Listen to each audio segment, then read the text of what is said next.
విజయఆర్కే psychiatrist, మానసిక వైద్య నిపుణుని.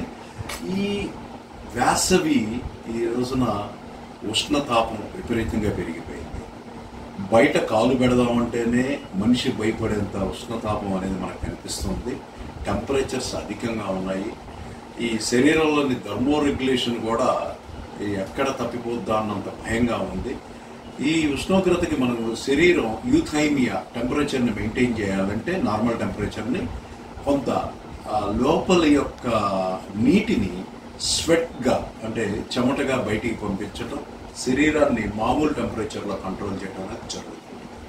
ఎప్పుడైతే ఈ స్వెట్ బయటికి వెళ్తూ ఉంటుందో శరీరం డీహైడ్రేషన్కి గురవడం అనేది జరుగుతుంది. ఎక్కువసేపు వేసవిలో ఉష్ణంలో తిరిగే వాళ్ళలో ఈ డీహైడ్రేషన్ అనేది ఇబ్బందికరంగా ఉంటుంది. ఈ డీహైడ్రేషన్ వల్ల మరి చాలా మనకు కోపం, చికాకు, అలసట, మరి శరీరంలో లవణాలు తగ్గిపోవటం, మరి షాక్కి గురవటం, ఇలాంటి లక్షణాలు కూడా మనకు కనిపిస్తాయి. అసలు డీహైడ్రేషన్కి గురి కాకుండా మనం జాగ్రత్తలు తీసుకోవాల్సినవి ఏంటంటే, ఈ సమ్మర్లో బయట బాగా తిరిగేవాళ్ళు, ఉష్ణానికి ఎక్కువ ఎక్స్పోజ్ అయ్యేవాళ్ళు ఎక్కువగా లిక్విడ్స్ రిపీటెడ్గా తీసుకోవడం అనేది జరుగుతుంటుంది. ఒకటి వాటర్, రెండు బటర్ మిల్క్. మీకు బీపీ, కిడ్నీ సమస్యలు లేకపోతే కొంచెం సాల్ట్ వేసుకొని బటర్ మిల్క్.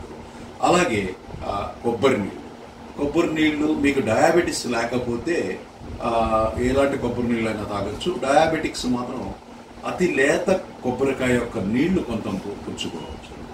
మరి అలాగే ఒరోసాల్, విపరీతమైన టెంపరేచర్ ఉన్నప్పుడు, విపరీతమైన స్వెట్టింగ్కి గురైనప్పుడు మరి మనకు ఒరోసాల్ ప్యాకెట్స్, ఒరోసాల్ లిక్విడ్స్, లేకపోతే ఒరోసాల్ పౌడర్ మనం వాటర్లో కలుపుకొని ఆ పౌడర్ని, దీంట్లో ఏంటంటే కొంత లవణాలే కాకుండా ఎలక్ట్రోలైట్సే కాకుండా చక్కెర శాతం కూడా ఉంటుంది. కాబట్టి ఇది తీసుకునేది బీపీ, షుగర్ ఉన్నవాళ్ళు జాగ్రత్తగా తీసుకోవాలి. మిగతా వాళ్ళు చక్కగా రిపీటెడ్గా కూడా తీసుకోవచ్చు.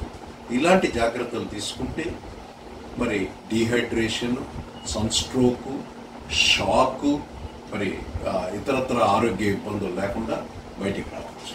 Thank you.